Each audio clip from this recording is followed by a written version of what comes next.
El día de hoy vamos a seguir hablando sobre un tema que ya hemos estado tocando la semana pasada y es sobre los candidatos presidenciales. El día de hoy nos acompaña el doctor Julio Guzmán. Antes de que él tenga el uso de la palabra, se los voy a presentar. Él es, según su propia página web dice, es uno de los 247 Julios Guzmán que hay en el Perú. Es economista por la Católica, ha estudiado en Georgetown y Maryland. Bueno, es súper chancón porque ha sido doctorado en políticas públicas tras haber ganado una beca por buen rendimiento. Ha trabajado 10 años en el Banco Interamericano de Desarrollo. Ha sido secretario general de la PCM en este gobierno. Su familia, por parte de mamá, es de Silendín, por parte de papá es de Ante, en Cusco. Es el penúltimo de 2 hermanos y de refilón su deporte favorito es el ping pong. ¿Cómo está, doctor Julio Guzmán? Muy bien, Franco. Gracias por la invitación. Un poco como que para lo conozca la gente, las personas que nos están escuchando, justo hace un rato hablábamos que usted es el 11º de 12 hermanos. Y eso tiene que tener anécdotas muy bonitas como también algunas cosas complicadas, ¿no? Ahora, en cuanto a cosas prácticas, yo me pongo a pensar, ¿no? ¿Cómo hacían para, cuando uno tiene que ir al colegio, cómo hacían para bañarse? Uno se tenía que levantar 3 horas y media antes para llegar en la cola, ¿cómo? Es una excelente pregunta. Mira, la cantidad de anécdotas que tengo sobre cuando era niño son increíbles, ¿no? Por ejemplo, nos daban un jabón a cada uno. Entonces cada uno tenía la responsabilidad por su jabón hasta que le durara, pues, ¿no? Lo que le durara. Y así nadie se quejaba de que alguien utilizaba más que otro. Tener 12 hijos es bien complicado manejar un hogar con 12 hijos, entonces tenías que darle responsabilidades. Recuerdo que la comida se compraba en cajones, los vegetales, las frutas.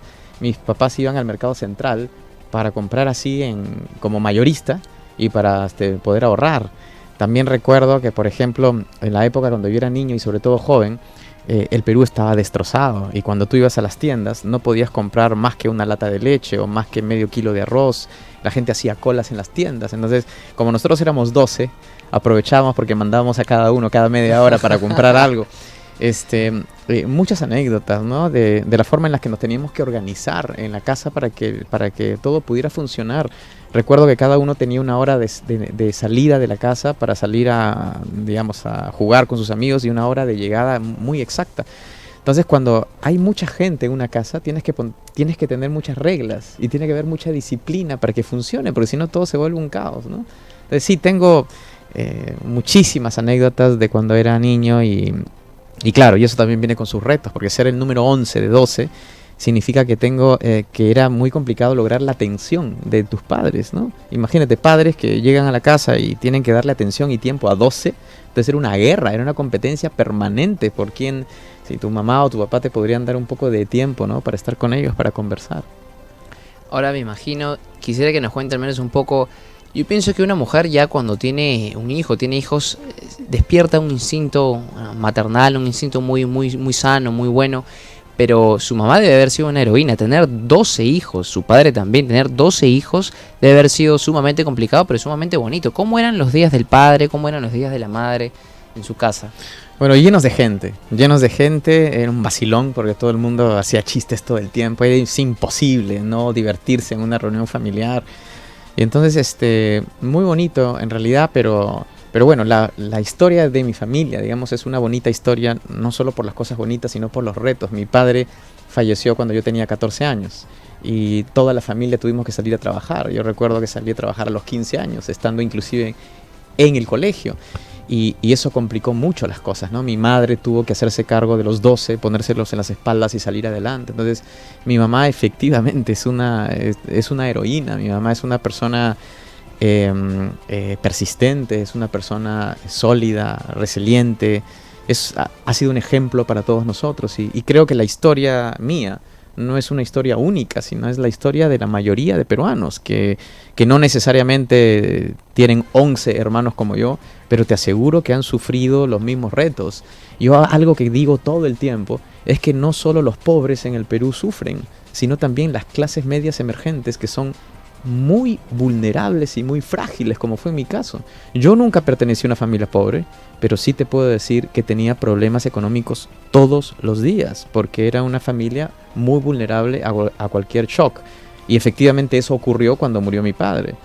Entonces, la historia de mi familia es una historia de persistencia, es una historia de lucha, es una historia de de ir contra un sistema que está en contra tuyo. Y eso te hace una persona fuerte, eso te genera carácter, eso te acostumbra a tomar decisiones, Franco. Si tú comienzas a tomar decisiones desde que tienes 15 años, como en mi caso, estás acostumbrado a tomar decisiones y no titubear. Y eso creo que es importante en cada cosa que te metes en la vida, en el campo profesional y sin duda político, ¿no? Claro, y eso al final forma quién vas a ser tú y cómo vas a ser de adulto, y al menos de llegar usted a la presidencia, eso al menos puede fomentar o influenciar la manera en la cual usted toma las decisiones en el futuro, en base a las experiencias previas que ha tenido. Por ejemplo, estaba investigando y vi que usted trabajó inclusive hasta de mensajero a los 15 años. A los 15 años mi primera chamba fue mensajero, que era, digamos, lo único que podía hacer. Y de ahí comencé a dictar clases a niños en primaria para poder pagar la universidad una vez que salí del colegio. Es decir, el cachueleo, ¿no es cierto? El recurseo. Es algo que los peruanos somos muy buenos haciendo, y yo tuve que inventar la forma de recursearme y poder salir adelante. Pero eso me dio disciplina, eso me dio orden, eso me dio estructura, y yo estoy muy agradecido con lo que me pasó. O sea, yo no me considero en absoluto pues una víctima, sino me considero más bien un suertudo, que la vida me puso bajo esas condiciones y me permitió crecer como ser humano, justamente por lo difícil y lo complicado que era salir adelante. Hablando sobre sus trabajos, de todos los trabajos que usted ha tenido, yo he visto que buena parte de su vida se le ha pasado diseñando políticas públicas. Entonces, ¿cuál diría usted que ha sido el lugar donde ha trabajado que, digamos, le ha generado una mayor satisfacción? Un sentido de, acá realmente estoy haciendo algo que tiene impacto en la vida de las personas. ¿En qué lugar? Ninguno, en realidad, y te lo voy a explicar, porque cuando yo decidí estudiar política pública, decidí hacerlo al más alto nivel, en las mejores universidades en el mundo, porque dije, prepararme académicamente es algo fundamental para lograr el cambio. Hice mi maestría, hice mi doctorado en los Estados Unidos, y la verdad es que cuando los terminé dije, no, esto no es suficiente, el saber no es suficiente. Ahora tenemos que empezar a diseñar y a comenzar a asesorar.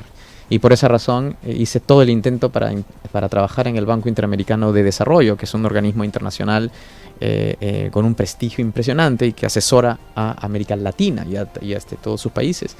Y estando ahí estuve 10 años diseñando política pública, y al final de todo ese periodo dije, esto no es suficiente, porque tú terminas simplemente asesorando, no siendo la persona tomando el toro por las astas. Claro, tomando el toro por las astas, en ejecutar. Y en ese momento dije, no. Entonces lo mío es meterme en el gobierno, porque estando en el gobierno es donde ahí voy a poder ejecutar. Y va a tener poder de decisión. Exacto, y fui viceministro 2 veces. Fui primero viceministro de MIPE e Industria, y luego secretario general de la presidencia del Consejo de Ministros, que son 2 de los cargos más altos en el Estado.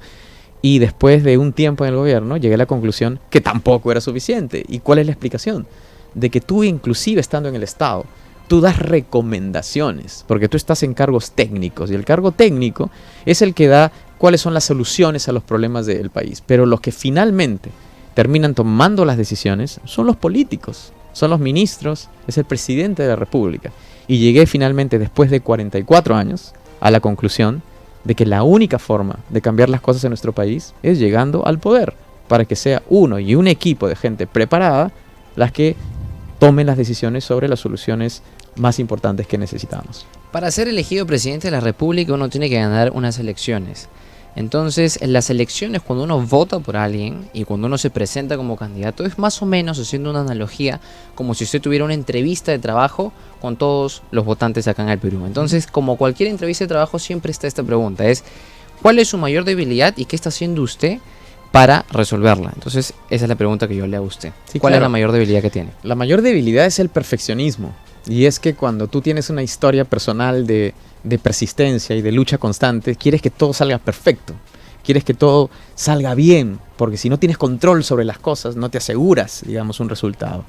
Y una de las cosas que uno tiene que aprender en política es que la inmensa cantidad de veces las cosas no salen perfectas, sino que tienes que negociar, que tienes que dialogar, que tienes que establecer compromisos para y concesiones también. Así es, para que las reformas avancen, ¿no? Entonces, ese es un proceso que uno inicia justamente cuando está en el gobierno. Yo creo que mis 2 experiencias en el Estado me han ayudado muchísimo a entender que la única forma que el Perú avance es logrando consensos, que la única forma que las reformas sean continuas y de largo plazo es logrando consensos, que la única forma de reducir los conflictos sociales, por ejemplo, es logrando consensos. Entonces ahí entendí, dentro del gobierno, que mandar a las Fuerzas Armadas para arreglar un tema minero es una estupidez. Porque la verdad es que si tú quieres que sea sostenible, tienes que liderar un proceso de diálogo, de consenso, de entendimiento que sea bueno para todas las partes. Claro, y a veces mandar a las Fuerzas Armadas es un poco como meterles el dedo en la llaga, ¿no?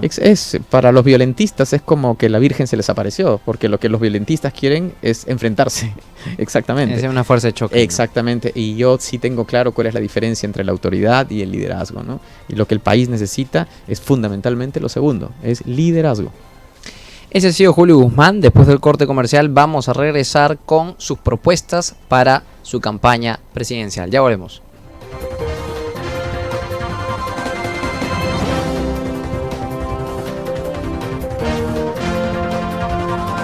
Experimenta tu carrera y vive las oportunidades que USIL te ofrece. Inscríbete en los talleres vivenciales de la Universidad San Ignacio de Loyola. www.usil.edu.pe. Los mejores opinan de Frecuencia USIL. Pamela Bertis. Me entusiasma mucho hablar, bueno, para toda la gente que escucha, pero hablar con estudiantes, ¿no? Que están haciendo carreras sin haber terminado la universidad, que es tan importante. Jessica Tapia. Realmente un placer estar aquí en Frecuencia USIL. Y bueno, ha sido una entrevista muy simpática. Ha sido recordar un poco cómo es trabajar en radio y que sean los éxitos. Raúl Tola. A la gente de aquí le ha ido, me parece, relativamente bien. Es decir, son personas que se han ubicado en medios importantes y que tienen una tribuna importante. Cada uno escoge sus propias alternativas. Frecuencia USIL, tu mejor alternativa en programas juveniles.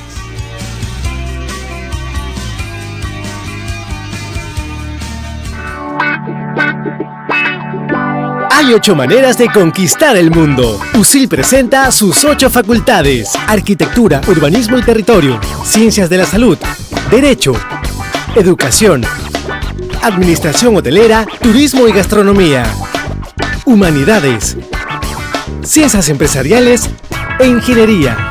Estudia en USIL y conviértete en un alumno sin fronteras. Emprendedores que forman emprendedores. Examen de admisión 15 de noviembre. usil.edu.pe. Cada gran ciudad en el mundo es una gran oportunidad para ti. La pregunta es, ¿cómo alcanzarlas? USIL presenta más de 170 alianzas estratégicas. Estudia en las universidades más importantes del mundo. Habla en distintos idiomas, conoce nuevos amigos y vive nuevas experiencias. Ahora grítale al mundo que estás preparado para trabajar en el lugar que tú elijas. Empresas líderes te abrirán las puertas. Conviértete en un alumno sin fronteras. Estudia en USIL. Emprendedores que forman emprendedores. Examen de admisión 15 de noviembre. usil.edu.pe.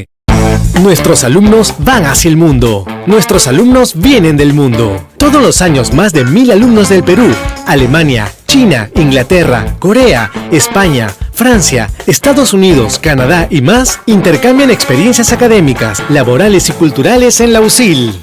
Tú también puedes vivir una experiencia internacional. Estudia en USIL y conviértete en un alumno sin fronteras. Emprendedores que forman emprendedores. Examen de admisión 15 de noviembre. usil.edu.pe.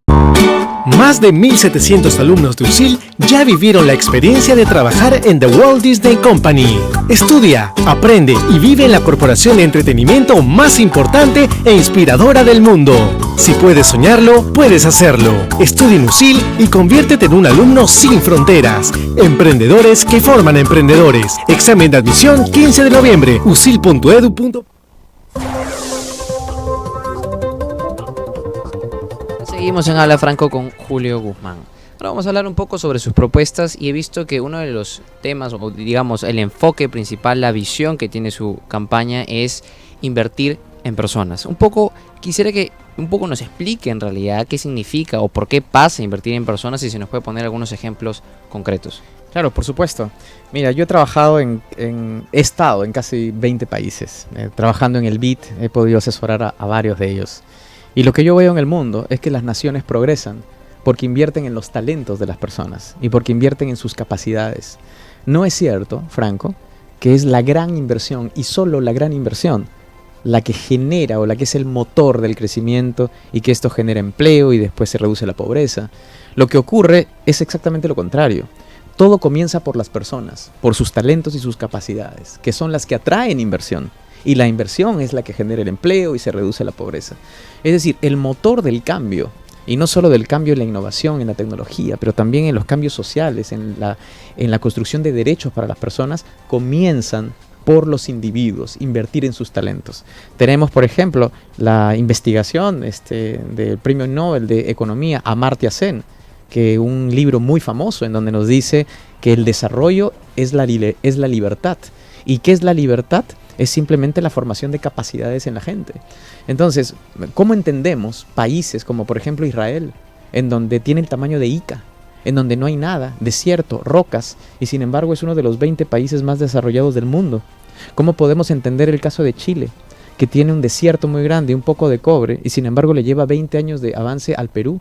¿Cómo podemos entender que países que hace 150 años han vivido exclusivamente de los recursos naturales, como Finlandia, Islandia, Corea, Tailandia, el día de hoy son potencias mundiales, vendiendo tecnología a todo el mundo?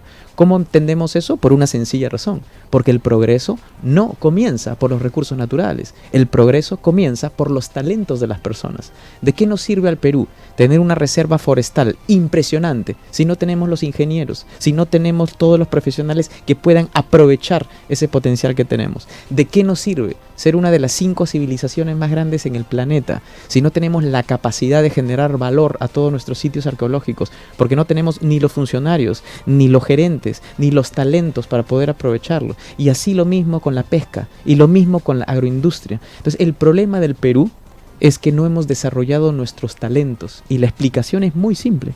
Hace 30 años venimos haciendo lo mismo, creyendo que el futuro del Perú es solo y nada más que la gran inversión, y apostar por ese enfoque que le han llamado el chorreo, en donde el chorreo, nosotros vamos a estar como, discúlpame mi francés, pero como unos pelotudos, esperando a que me llegue el empleo generado por la gran inversión, cuando en los países desarrollados son las personas las que generan el empleo. En el mundo desarrollado, 2 de cada 3 empleos son autogenerados por las personas, por sus propios talentos y por sus propias capacidades. Y por el emprendimiento que también Pero por supuesto, entonces, esa frase que nos han metido en la cabeza desde niños, que el Perú es un mendigo sentado en un banco de oro, nos ha hecho muchísimo daño, porque nos ha hecho creer que lo importante es el banco de oro y no la persona, y lo que queremos es que la persona sea independiente. Hace 200 años el Perú ha logrado ser políticamente independiente, hemos sido libres políticamente, pero hemos sido incapaces de ser económicamente independientes. Alguien que te diga que el Perú está destinado a ser un país minero, sabe muy poco de cómo los países progresan. No es así. El Perú puede convertirse en un país que genere valor en otras áreas, sin necesidad de cancelar lo minero. Lo minero tiene que continuar, pero lo importante es generar valor en otras áreas, y ahí hay que comenzar por los talentos de las personas. Entonces, nuestro enfoque es invertir en las personas. Hace que los países progresen, que las naciones avancen, no solo económicamente, sino también socialmente.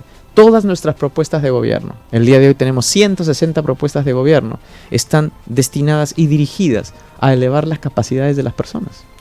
Eso es un enfoque muy interesante, ¿no? Porque igual, al margen de que nosotros hayamos podido tener los recursos naturales y que todavía los tengamos, igual el Perú un poco ha sido como el país de las oportunidades perdidas, ¿no? Nos pasó con el guano, el salitre, nos pasó con el caucho. Exactamente. Ahora, ojalá que no termine eso pasando con la minería, pero de todas maneras, ¿hasta cuándo, no? Y cuando se acaben los minerales, a llorar al río. Entonces yo pienso que también ya no estamos en el contexto internacional de alto precio de los metales, y ha bajado un poco, pero en realidad nosotros no deberíamos ser tan dependientes de eso, sino también deberíamos nosotros, como usted dice, invertir en las personas y que ellos se puedan autogenerar las capacidades o que tengan el conocimiento para poder, por ejemplo, uno de los lemas de acá del auxilio, uno de sus pilares es el emprendimiento, que tengan las capacidades para autogenerarse sus empresas y así dar empleo a la gente.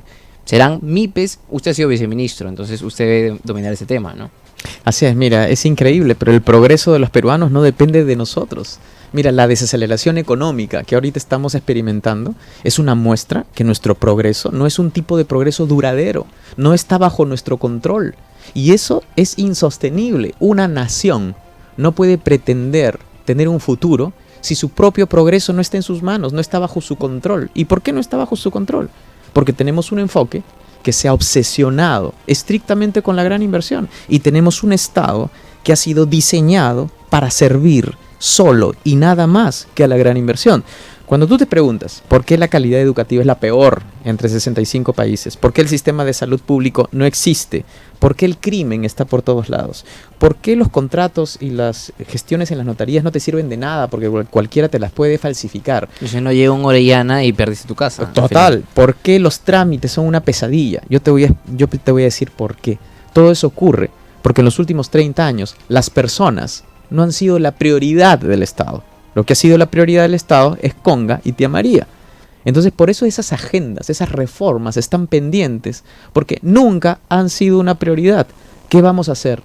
Vamos a nosotros a cambiar ese enfoque. Vamos a transitar de un Estado que no se cambia hace 30 años y que está congelado y que pertenece a un mundo que ya no existe, y lo vamos a transformar en un nuevo Estado. Vamos a pasar del Estado que administra la escasez al Estado que administra el progreso. Y el que administra el progreso es el que se concentra en los talentos de las personas. Entonces ahí tenemos un montón de propuestas. Y quiero comenzar por las de educación, por ejemplo.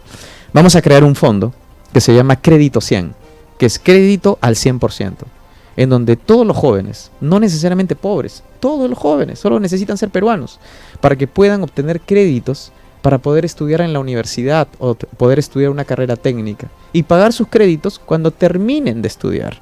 Si es que el estudiante no paga por alguna razón, se va a Infocorp porque tiene una responsabilidad individual. Y si el banco privado se ve perjudicado en alguno de esos casos, entonces hay un fondo de garantía que cubre justamente, que le da la garantía para que el banco pueda operar con tranquilidad. Aparte de este fondo, que va a hacer que las capacidades de los jóvenes aumenten, estamos creando un programa especial contra la lucha de la deserción escolar. Hoy día 14 de cada 100 peruanos salen de los colegios y terminan obviamente en la delincuencia. Tenemos que crear un programa especial que entienda bien por qué los jóvenes se van del colegio y que comience a gerenciar, a gestionar, para que podamos tener índices aceptables, o mejor dicho, reducirlos sistemáticamente. Luego tenemos un programa de recuperación de maestros. El día de hoy solo 1 de cada 3 maestros trabajan a tiempo completo en el Estado. Yo cuando era niño, hemos estado conversando del colegio en donde estudié y todo lo demás. Yo cuando era niño tenía a los profesores a completa disposición. Si tenía algún problema personal, familiar, lo que sea, ellos también me ayudaban emocionalmente. Claro, el profesor, son un poco profesor taxi, trabajan en 1001 sitios y al final llegan cansados y así no se aprende mucho, que digamos. El día de hoy, 2 de cada 3 profesores son profesores por la mañana y Dios sabe que son por la tarde. Tenemos que recuperar a nuestros profesores. Al final de nuestros 5 años vamos a tener al 100% de los profesores trabajando a tiempo completo. ¿Y eso qué va a lograr? Primero, que sus sueldos aumenten, porque el día de hoy se les paga por hora. Después, que se puedan especializar más, porque tienen más tiempo. Tercero, que los niños, que es lo más importante, tengan más atención. Entonces, esas son cosas muy concretas, ¿no? Y en educación, por ejemplo, otra cosa que vamos a hacer es fortalecer la ley universitaria, es decir, ejecutar las disposiciones de la ley universitaria. A nosotros nos parece que es un buen paso. ¿Estaría a favor de que exista la SUNEDU? Pero por supuesto. Y nosotros estamos totalmente en contra de la ley Cotillo. Lo que se va a hacer o lo que se planea hacer en el Congreso mañana es algo absurdo, es algo inaceptable y es algo que va en contra de los derechos de los estudiantes, de los jóvenes estudiantes. Necesitamos renovar las autoridades de las universidades, porque necesitamos fiscalizar los presupuestos, que los presupuestos vayan a financiar realmente las cosas importantes. Necesitamos que el estudiantado tenga una participación más directa en las universidades. Entonces, pretender que a través de una ley llamada Cotillo, para que 9 rectores se mantengan en su cargo, pues esa es una puñalada a la reforma educativa en el Perú. Necesitamos desarrollar el talento y necesitamos que los jóvenes tengan derecho a una educación de calidad. Nosotros muy pronto nos vamos a pronunciar en las próximas horas en contra de la ley Cotillo, respaldando a los estudiantes y a sus padres, y justamente irnos en contra de estos dinosaurios. Tenemos estos dinosaurios que están como rectores en estas universidades, que se han aliado con otros dinosaurios que son miembros de y que a veces manejan las universidades como si fuera su chakra realmente. ¿Y por qué están interesados en eso? Porque hay un huevo de plata. Es la mamadera del poder. Es la mamadera de los rectores con dinero de impuestos que pagan todos los peruanos. Y se quieren enraizar, se quieren agarrar de las universidades, no quieren salir de ahí porque tienen unos sueldazos, porque tienen una serie de prerrogativas y porque están conectados con partidos políticos, ¿no es cierto?, en donde hay un claro conflicto de interés. Nosotros tenemos que liberar la educación superior en el Perú y tenemos que hacerla de calidad. Mira, mi vida cambió profesionalmente cuando yo hice una maestría en los Estados Unidos y un doctorado.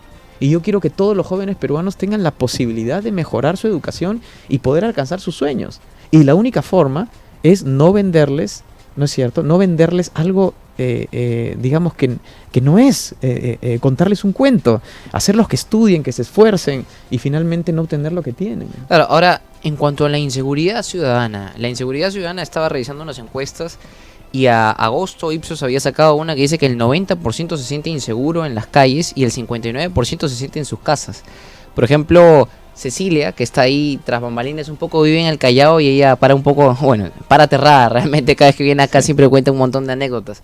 Pero, o sea, igual, ¿quién no? O sea, hay granadas en los colegios, Sí. estás caminando en un puente y te tiran, entonces al final, ¿qué va a hacer Julio Guzmán para devolverle la tranquilidad a todos los peruanos? ¿Qué va a hacer Julio Guzmán para devolverle la tranquilidad a, justo hace un par de horas hablaba con la que fue mi nana cuando yo era pequeño, Gloria Camargo, que vive en Villa El Salvador, y me dice que prácticamente cada vez la situación está peor?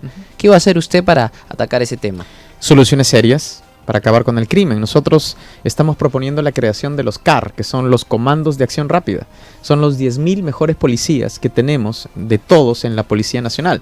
El día de hoy tenemos 110.000 policías, es decir, vamos a seleccionar a 1 de cada 11. Yo estoy convencido, Franco, que 1 de cada 11 policías es honesto, quiere que el Perú cambie, quiere que las cosas mejoren en seguridad. ¿Cómo los vamos a seleccionar? Con exámenes psicológicos, con polígrafos. Y cuando tengamos a ese grupo selecto de policías, vamos a invertir en ellos, vamos a darles seguro de vida para ellos y sus familias, porque van a estar expuestos al riesgo, pero también les vamos a dar el mejor equipamiento, como por ejemplo los patrulleros inteligentes, que son patrulleros que dentro del auto tienen Claro. una computadora en donde tienen acceso a bases de datos de la RENIEC. Y también pueden leer las huellas digitales, y que Exactamente, tienen cámaras adelante y atrás. Correcto. Una serie de tecnologías que hoy día están a disposición y que te permiten identificar a los delincuentes y por lo tanto hacer una investigación mucho más precisa. Ahora, esta fuerza de élite, esta policía power nuestra, ¿cómo se va a activar? Primero, a través del mapa del crimen. El día de hoy existe un software, una aplicación, el mapa del crimen que nos dice a los peruanos en todas las ciudades en el Perú en dónde se cometen los delitos, o sea, en qué calles, en qué avenidas. Entonces uno puede distribuir esta fuerza de élite en los lugares donde hay mayor incidencia del crimen. Pero una segunda forma es a través de un sistema de comunicaciones. Vamos a integrar todas las oficinas de vigilancia, de video y vigilancia que existen en las ciudades.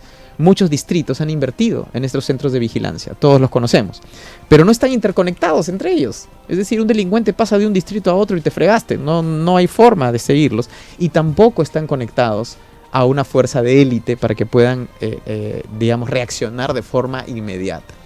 Aparte de eso, vamos a crear las rondas vecinales. Vamos a organizar a la población, vamos a empoderar a la población para que haga vigilancia continua en sus propios vecindarios, pero de una forma seria. Eso significa darles asesoramiento, pero también darles incentivos económicos, porque ellos van a gastar tiempo de su familia para poder vigilar el vecindario, y también asesoramiento internacional. Varios de ellos vamos a mandarlos al extranjero, a países en donde las rondas vecinales han tenido éxito, como por ejemplo el caso de Brasil y Nicaragua. Y finalmente, si me permites terminar, es que vamos a crear las salas especializadas de lucha contra el crimen en la Fiscalía y el Poder Judicial. Uno de los problemas el día de hoy es que agarras al delincuente, está 3-4 horas en la comisaría y de ahí regresa a la calle. Entonces vamos a cambiar la ley del Ministerio Público, la ley del Poder Judicial a través de facultades legislativas. Vamos a crear salas especializadas con los 200 mejores fiscales y los 100 mejores jueces en lucha contra el crimen. A ellos también les vamos a dar seguro de vida, a ambos, para que tengamos un subsistema en el cual podamos luchar de una forma efectiva contra la delincuencia, contra las bandas, contra los sicarios, etcétera. Claro, por ejemplo, mucha gente piensa que el tema de seguridad solo pasa por la policía, pero en realidad es una cosa, digamos, un fenómeno que debería ser tratado a nivel transversal. Como usted ya lo ha dicho, a nivel policial, se hablaba de los patrulleros inteligentes. Mucha gente no sabe que la radio ni siquiera de los patrulleros está interconectada, sino que se tienen que estar mensajeando, whatsappeando para digamos... Ni las comisarías están Claro, interconectadas. no tienen ni siquiera internet, entonces no tienen acceso a las bases de datos. Entonces ahí pasa un poco el tema por la modernización. En cambio también por el lado de las municipalidades, El alcalde sabe cuáles son las zonas calientes de su distrito, podría trabajar con los comisarios que están asignados ahí. También por el lado del Poder Judicial, estaba viendo que hay un programa piloto que se está implementando en el norte del Perú, que se llaman los juzgados de flagrancia, que son juzgados que están específicamente dirigidos a esos delitos donde, para empezar, ya hay flagrancia en las pruebas, hay un montón de pruebas, y que son estos delitos que a veces atoran al Poder Judicial porque son los que más se repiten. Por ejemplo, tráfico ilícito de drogas al menudeo, no los grandes capos, sino los paqueteros. O por ejemplo, conducir en estado etílico. ¿Qué hacen estos juzgados de flagrancia? Lo que hacen es, si es que hay abundancia de pruebas y si es que hubo flagrancia verdaderamente cuando los atraparon, hacen una suerte de proceso judicial express, y en vez de demorarte un montón de años en el Poder Judicial y que el expediente sube, baja, al final se termina sentenciando más rápido. Entonces hay varias soluciones y de manera transversal que se le pueden dar ese tema, ¿no? Sí, y tú mencionaste el tema de la delincuencia como no un tema exclusivamente policial, y yo estoy totalmente de acuerdo contigo. La delincuencia es un problema social, en donde lo policial, digamos, es un componente estrictamente de ello. Entonces, para eso nosotros tenemos otra propuesta que se llaman los domos juveniles, que son centros comunitarios juveniles, en donde nosotros ofrecemos cursos gratuitos de liderazgo, de teatro, pintura, fotografía, etcétera. Formamos una serie de capacidades en los jóvenes para que no terminen en las calles y no terminen finalmente como delincuentes. Claro, o sea, está claro que es mejor aprender teatro que estarte dedicando a vender droga en la calle. Exactamente. Entonces, estos domos juveniles los vamos a construir en las 15 principales ciudades del país, en los distritos en donde haya mayor delincuencia juvenil. Y esta idea no es una idea nueva. Esto se hizo en Medellín, en Colombia, y ganó un premio de las Naciones Unidas por ser un arma muy efectiva de la lucha contra la delincuencia. Tenemos que evitar cada día que jóvenes entren a la delincuencia y comiencen más bien a construir capacidades. Y como te das cuenta, todas las propuestas que estamos hablando hasta el día de hoy, en esta entrevista, todas tienen que ver con construcción de capacidades. Porque el futuro de las naciones, tanto en lo social como en lo económico, es invertir en las personas. Antes del corte le quiero preguntar, ¿qué va a hacer usted con la corrupción? Mucha gente piensa que solo en los últimos años la cosa ha venido a peor, pero hay un libro de Alfonso Quiroz que es La historia de la corrupción en el Perú, y que habla inclusive de la corrupción desde la época de la colonia. Habla de la corrupción como si fuera, digamos, como si estuviera enraizada en las propias estructuras centrales de la sociedad. ¿Cómo haría usted para evitar que hayan alcaldes, gobernadores? En realidad la corrupción está en todos los niveles del Estado, y usted que ha trabajado en el Estado ya lo debe saber. Entonces, ¿usted qué propondría en ese tema? Primero, una mayor conciencia, ¿no? La corrupción es un impuesto a todos los peruanos. La comisión, ¿no? La corrupción es un impuesto, y es un impuesto porque cada sol que se roban es un servicio público menos para ti. ¿Cuánto cuesta conectar a una familia con agua potable y alcantarillado? Cuesta 15.000 soles. ¿Cuánto cuesta construir una vereda en una cuadra? 130.000 soles. ¿Cuánto cuesta construir un colegio para 100 estudiantes de primera, nuevecito? 30 millones de soles. Si hacemos matemáticas, entonces podemos saber la cantidad de cosas en el Perú que no se hacen porque se roban el 30% del presupuesto. Entonces, lo que primero yo haría es elevar la conciencia de los peruanos. A veces siento que este tema no nos importa como nos debería importar. Lo segundo es decirte que el problema de la corrupción en el Perú es la impunidad. Es la impunidad, es simplemente la sensación que acá todo el mundo puede hacer lo que le da la gana. Tú no has tenido a un amigo, familiar o conocido que se fue a Chile y de repente de la noche a la mañana se transformó en el ciudadano ideal, respetando todo, no cruzándose la luz, se convierten pues en caballeros, ¿no? Y cuando viajas a Miami, igual, tal cual, ¿no? Respetas las leyes, pero así a cabalidad.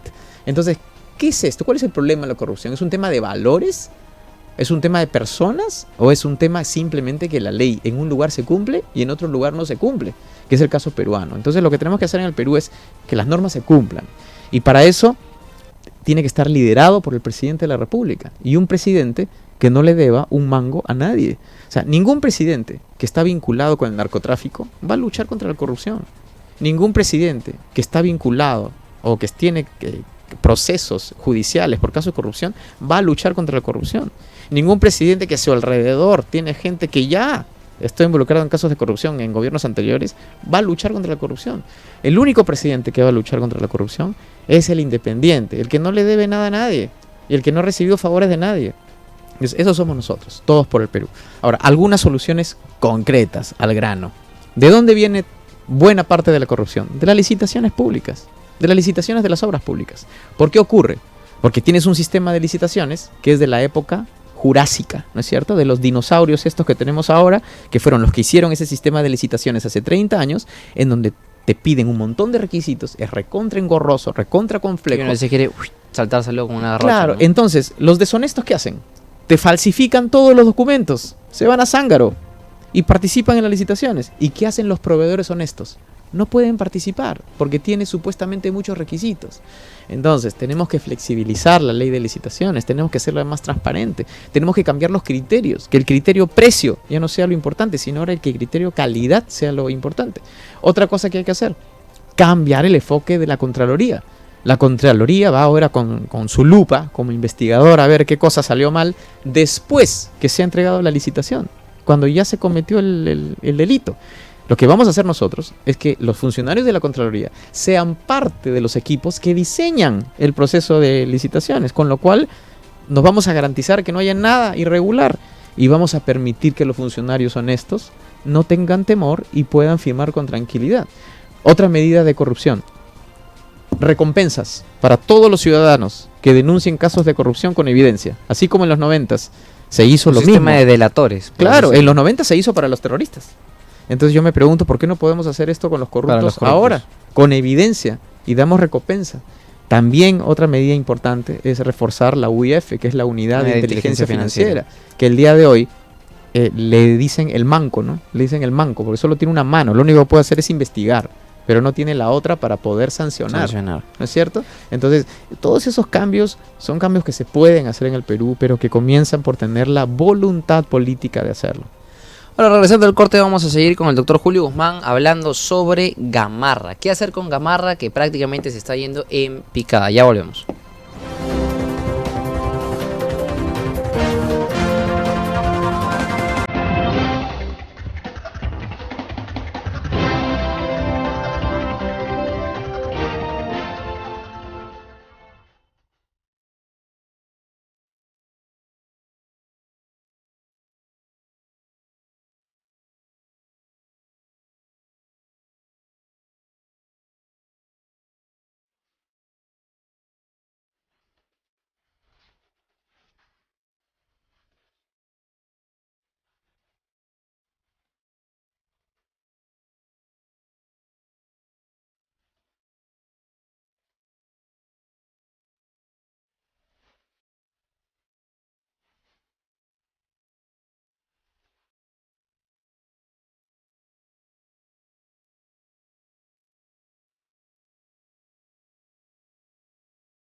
Tu oficina será el mundo. Estudia en USIL. Aprovecha las más de 170 alianzas con universidades en todos los continentes. Te preparamos con nuestro modelo de formación por competencias, gestión empresarial y currículo bilingüe. Tú también puedes vivir una experiencia internacional. Trasládate a USIL y conviértete en un alumno sin fronteras. Inscripciones abiertas. usil.edu.pe.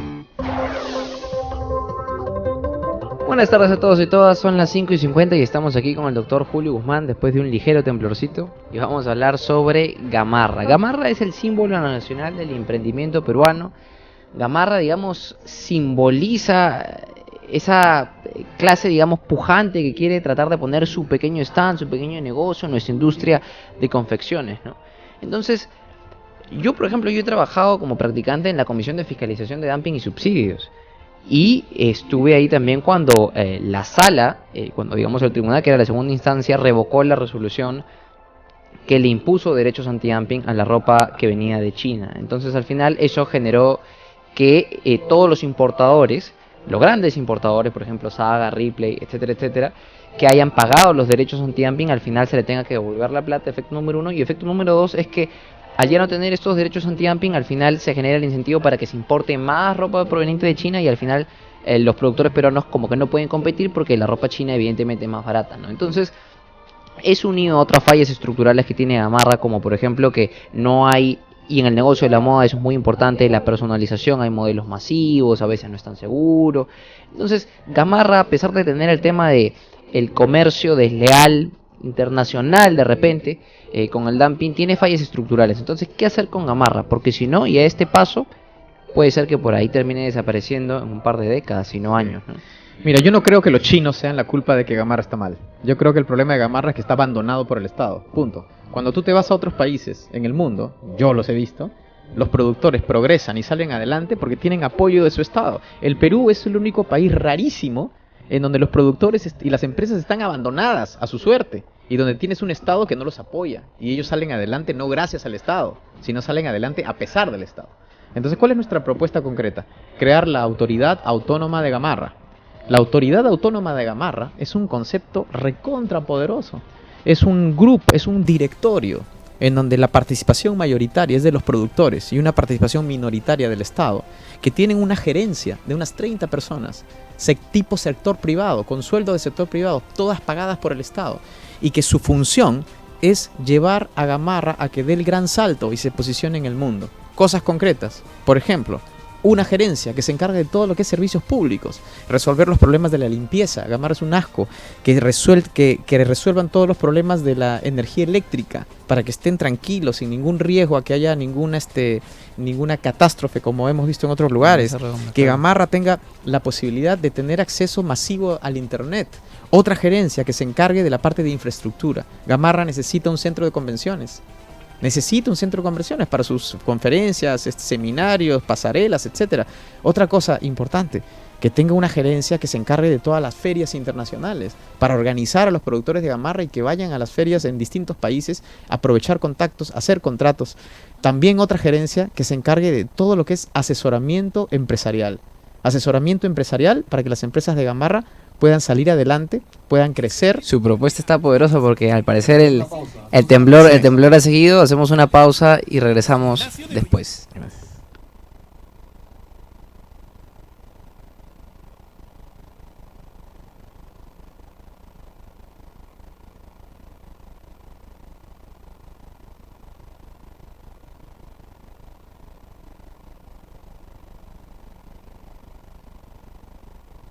Jessica.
Buenas tardes a todos y todas. Seguimos con el doctor Julio Guzmán. Después de otro temblor, me informan que han sido 3 movimientos telúricos. Después nos van a dar la información, a ver si Pedrito nos da el epicentro, para poder, en todo caso, informar a la población.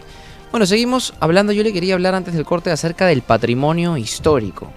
Eso es una cosa que no suele ser tema de campaña, pero que a mí realmente me indigna mucho. El Perú es un país realmente que ha sido bendecido.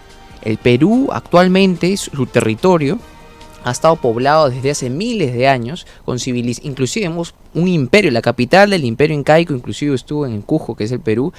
Hay un montón de civilizaciones que han dejado vestigios arqueológicos hermosos. El Perú inclusive, si es que tuviera más infraestructura, claro está, podría ser un destino mucho más interesante inclusive para el turismo. Pero lo que a mí realmente me indigna es el estado de abandono absoluto total de nuestro patrimonio arqueológico, nuestro patrimonio histórico. Ejemplos: Greenpeace lo que hizo al costado de las líneas de Nazca.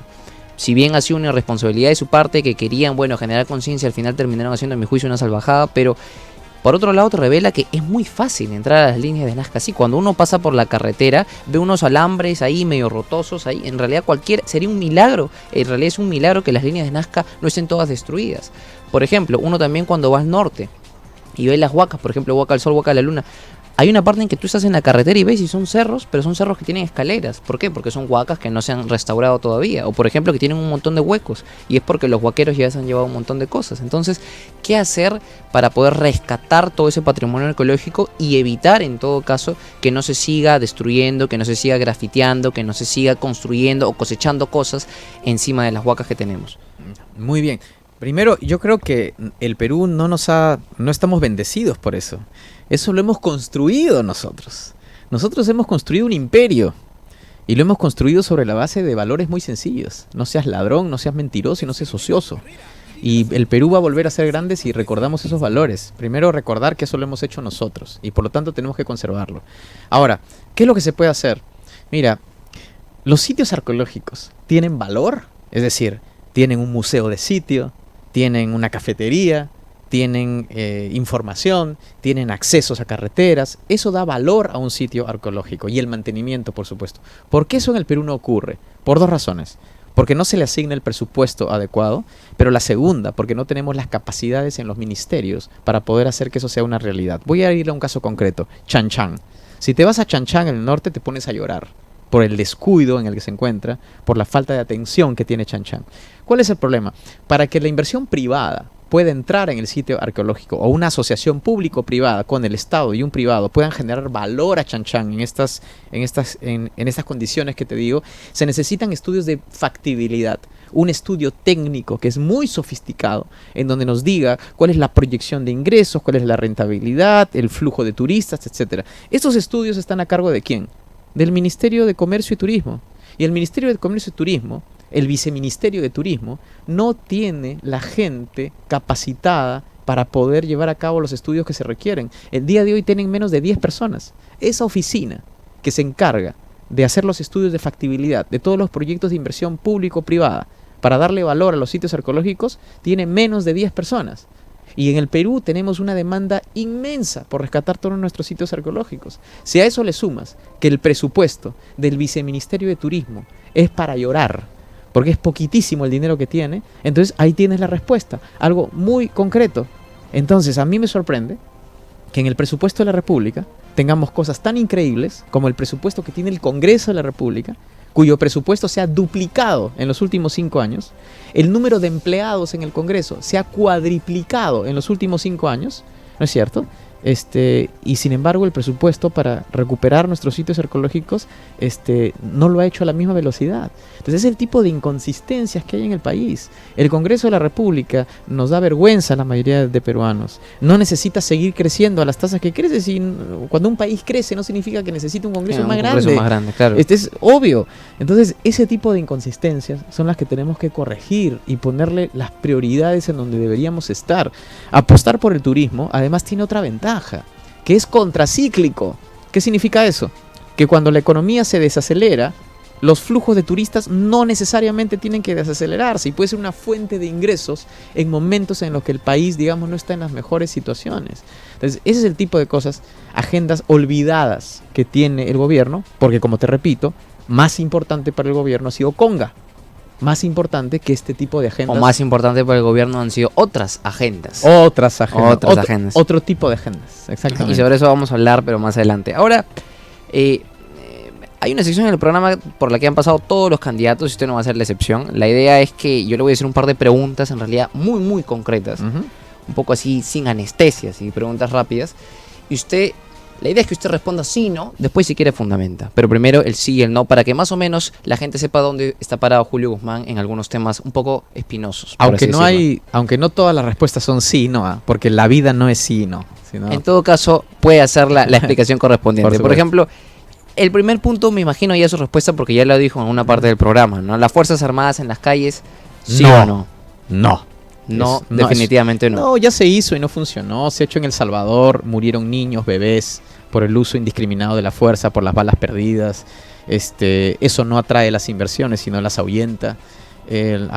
Sacamos a las Fuerzas Armadas y la pregunta para los políticos, para los que están proponiendo eso, y hay orden de disparar por si acaso, si es que salen, o sea, vamos a sacar a las Fuerzas Armadas y también darle la orden de disparar.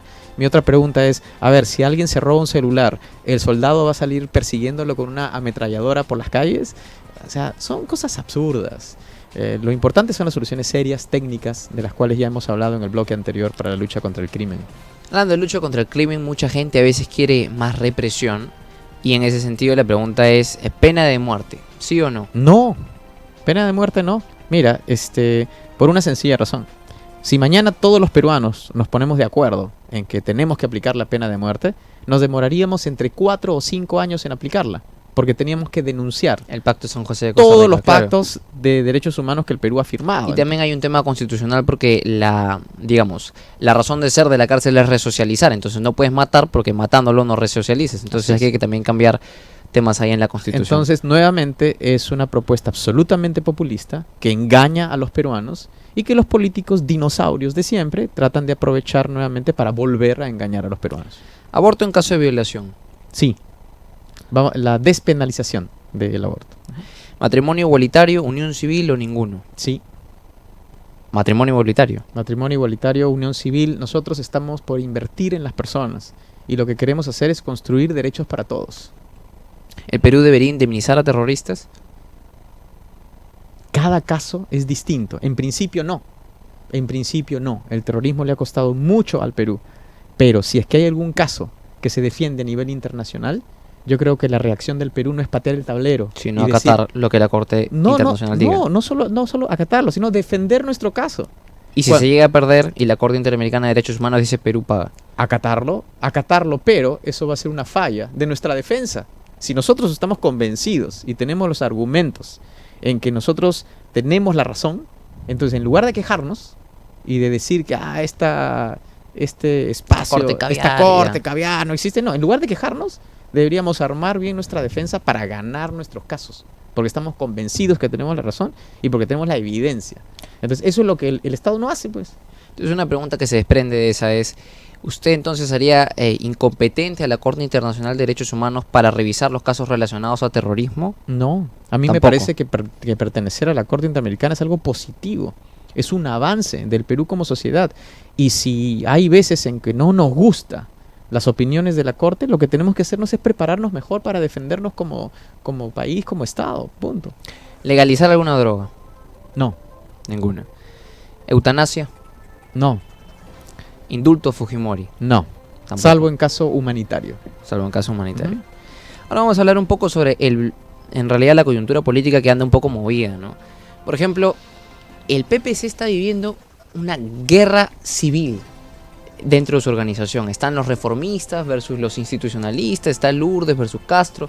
Entonces, ¿qué opinión les merece en realidad que un partido que, digamos, ya ha tenido cierta trayectoria democrática en el Perú a lo largo de las décadas esté viviendo uno de sus momentos más oscuros? Mira, a mí lo que está pasando no solo en el PPC, sino lo que pasa en el APRA y en otros partidos, es lo mismo de siempre. Son estos partidos tradicionales, los mismos nombres, con las mismas ideas, estos dinosaurios que hace 30 años nos vienen gobernando con las mismas ideas y las mismas propuestas y que quieren convencernos una vez más que el futuro del Perú es hacer más de lo mismo, no me sorprende.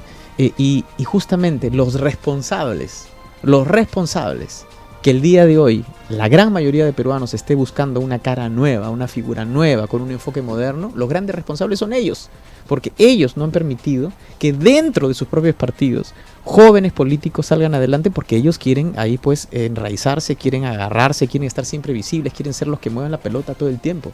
Y cuando los nuevos líderes surgen en sus propios partidos, los primeros que los aniquilan son ellos. Entonces, los responsables de que la gente esté cansada de ellos son sola y exclusivamente ellos, los más de lo mismo, los partidos tradicionales. Y lo que el Perú necesita es un mandato para pasar a la modernidad.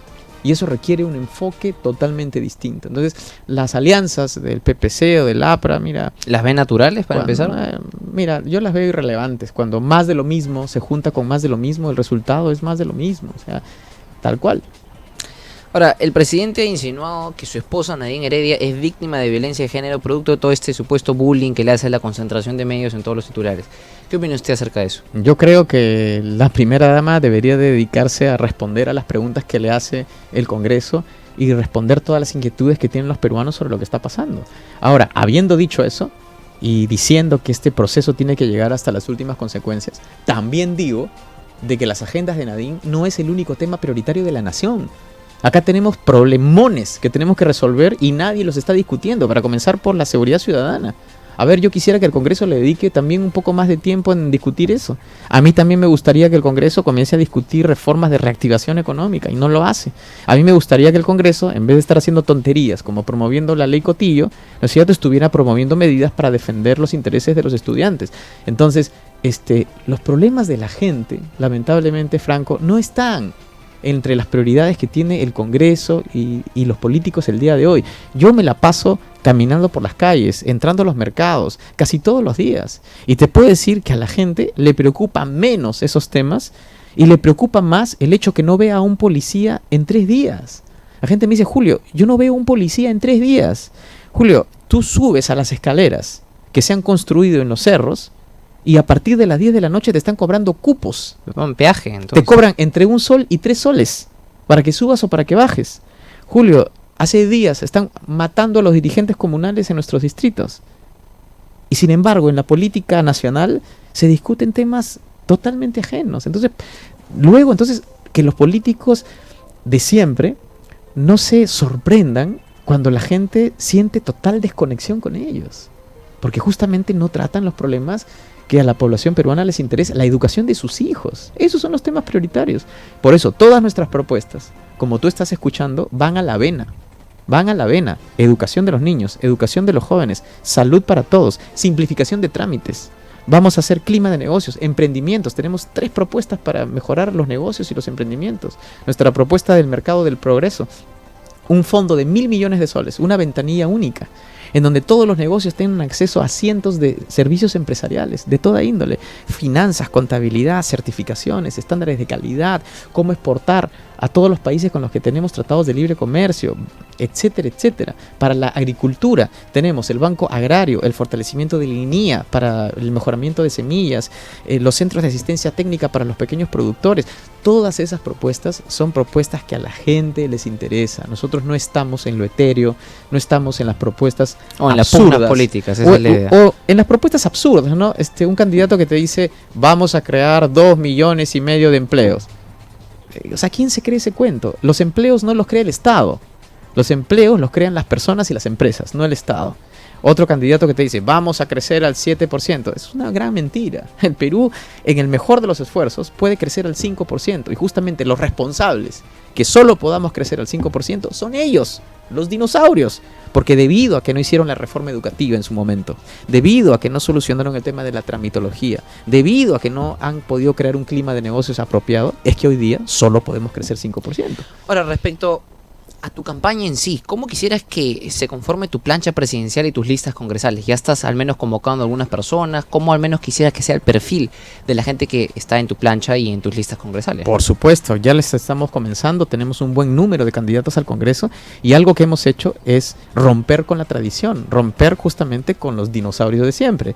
Primero, no vamos ¿Mucho joven en tu lista? Mira, el Consejo Ejecutivo Nacional del Partido Todos por el Perú, la edad es menor a 40 años.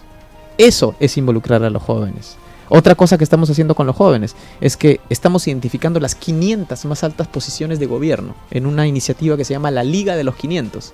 De los 500 más altas posiciones del gobierno, hemos identificado ya 410 personas que están listas, digamos, para poder ocupar esos cargos. Pero ¿qué estamos haciendo? A cada uno de ellos, a los 500, el presidente de la República, es decir, yo los voy a obligar a que dentro de sus asesores contraten al menos uno entre los 20 y los 30 años, para así en los próximos 5 años tener toda una camada, toda una generación de jóvenes que conozcan la cosa pública, que conozcan la gestión pública, y así podemos cambiar la mentalidad también dentro del gobierno. Pero cosas revolucionarias que estamos haciendo es no pedir plata, no exigir ni un sol a nadie que quiera ser candidato al Congreso. Y esto es revolucionario en nuestro país, en un sistema en donde todo el mundo pide cupos a los candidatos a cambio de que les den una silla en el Congreso. Otra cosa que estamos haciendo es los congresistas no los selecciona Julio Guzmán. Los congresistas los seleccionan las regiones, nuestras bases, y así logramos representatividad. Queremos hacer política distinta. Y la única forma de hacer política distinta es diferenciándote de todas estas formas tradicionales de hacer política. Ya para terminar, Julio, en todas las campañas, todos los candidatos, y eso no lo tomes a personal, sino, digamos, y tú mismo me imagino que lo debes sentir así, los políticos tradicionales, los partidos tradicionales, todo el mundo siente que los políticos les prometen el oro, el moro, dicen que ellos son la panacea de la honestidad. Si no, mira, la honestidad hace la diferencia, ese es el lema de este gobierno. Entonces, ¿por qué la gente te debe creer a ti? A ver, en primer lugar, tenemos que respetar el sentir de los peruanos. Los peruanos tienen mucha desconfianza y creen muy poco. Y eso es algo legítimo y es algo que se tiene que entender. Los peruanos no creen prácticamente en nadie porque hace 30 años nos vienen haciendo lo mismo. Y primero, yo me he metido en política justamente por esa razón, porque yo soy uno de ustedes. Porque yo hace 2 años y medio me cansé de quejarme. Me cansé de decir todos los días, el Perú tiene que cambiar, el Perú tiene que cambiar. Me cansé de quejarme y comencé a tomar decisiones y me metí en política. Entonces yo soy uno de ustedes que justamente se cansó y cruzó la línea. Nuevos en política, que queremos hacer las cosas distintas. Entonces, ¿por qué tienen que creer en nosotros? Primero, respetar su desconfianza. Pero segundo, confíen en nosotros porque nosotros somos uno de ustedes.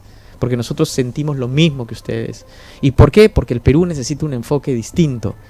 La mejor forma que tu familia progrese es que tus hijos accedan a mejor educación, es que tus hijos estén más seguros. Lo más importante son las personas y hemos tenido un Estado que no ha priorizado a las personas.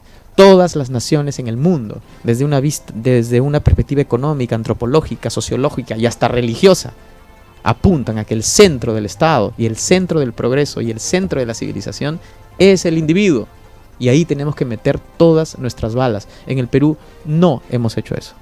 Finalmente, de ganar la presidencia, ¿cómo quisieras que la gente te recuerde a ti? ¿Cuál quisieras tú que fuese el legado que tú le dejas al país? La construcción de liderazgos. A mí me gustaría ser recordado como una persona que estuvo obsesionada con las personas y obsesionada con la construcción de nuevos líderes que conduzcan a nuestro país. Nuestro país necesita menos caudillos y más liderazgos. Y eso va a darle continuidad a las reformas, va a darle continuidad a las buenas cosas que se hagan en el país. Y en esos momentos necesitamos recordar a aquellos peruanos que nos han inspirado, ¿no? Necesitamos recordar a Miguel Grau, una persona que dio su vida, que sabía que iba a morir, no tenía ninguna duda que iba a morir. Y dio su vida por la patria, en amor a su país. Cuando el país está en una crisis de valores como la nuestra, el mejor ejercicio para respirar un poco mejor es recordar a nuestros héroes, recordar a aquellos que construyeron patria. Y recordar también que nosotros hemos sido una gran nación, hemos sido una de las 5 civilizaciones más grandes del mundo, hemos construido un imperio y por lo tanto tenemos toda la capacidad para volver a hacerlo. Lo único que tenemos que hacer es agarrar a todos estos dinosaurios y tirarlos por la ventana. Los dinosaurios deberían estar en el museo, no en Palacio de Gobierno. Es una clase extinta, que tiene una forma de pensar que ya se extinguió. Y por lo tanto tenemos que mirar hacia la modernidad y cómo los países progresan en otros países, en otros lugares. Bueno, eso ha sido todo el día de hoy con el doctor Julio Guzmán. Recuerden que nos han visto a través de frecuenciausil.com y nos pueden seguir a través de @francogermaná y @francogermaná y @frecuenciausil. Y aviso de último minuto, fue un terremoto de 7.5 en el pueblo de Iberia, en la frontera de Perú, Brasil y Bolivia, cientos de kilómetros de profundidad. Bueno, si un terremoto 7.5 en realidad es bastante. Hay que ver cómo están los pueblos de frontera, ¿no? en el Perú. Sí.